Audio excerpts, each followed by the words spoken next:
AITA for ending my engagement and calling my fiancé and his mom losers after he tried to move his whole family into our new home.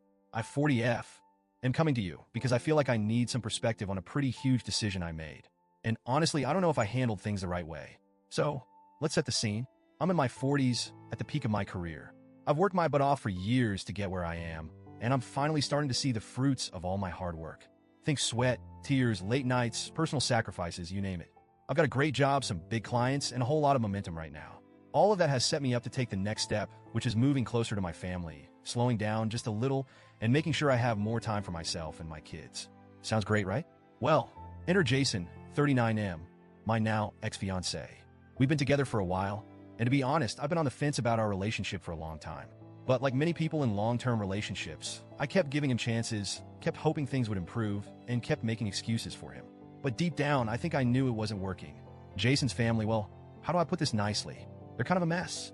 His parents had a long, drawn-out, nasty divorce, and all of their kids got caught up in the fallout. It's like they've never fully recovered, and as harsh as this sounds, I can't help but think of them all as, well, losers. Jason's sister got a cosmetology certificate but refuses to work because she insists on being a stay-at-home mom, which would be fine if she was with a partner, but she's not. She's always angry at her ex about child support, and that's pretty much her entire personality now. Jason's brothers are both musicians who can't seem to hold down a real job because they're too busy chasing dreams that don't pay the bills. One of them even sent his baby mama back to her parents as soon as she got pregnant. As for Jason, we've had a lot of ups and downs. Early on in our relationship, he couldn't hold a job for more than a few months.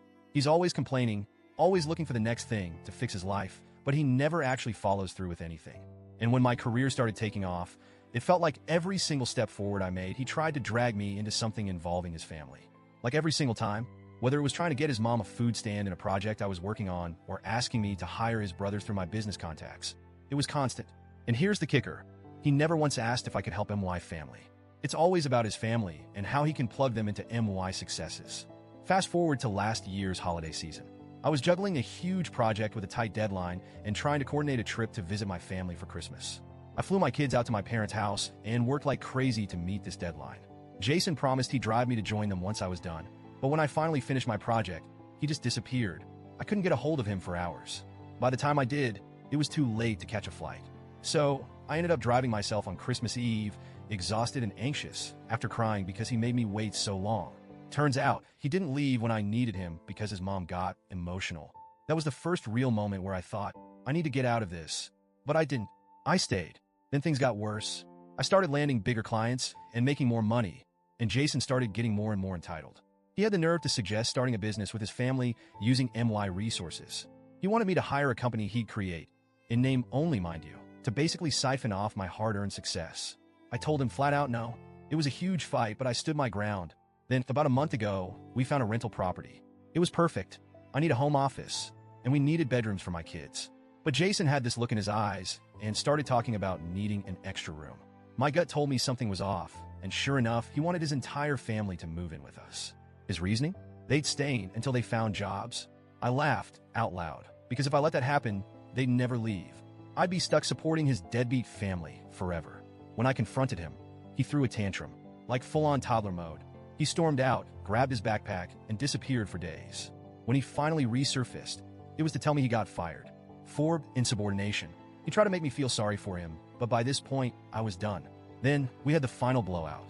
I told him I wanted out. He accused me of destroying his dreams and of being a snob now that I'm rich. I'm not rich, by the way. I'm just doing well.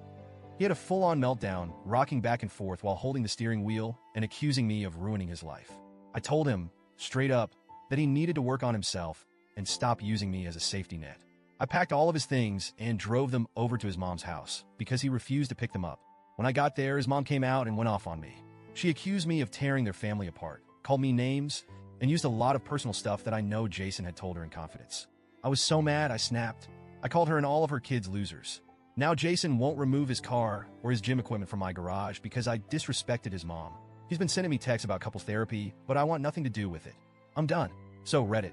Am I the ***hole for finally ending things and calling him and his family losers after they try to guilt me into supporting them?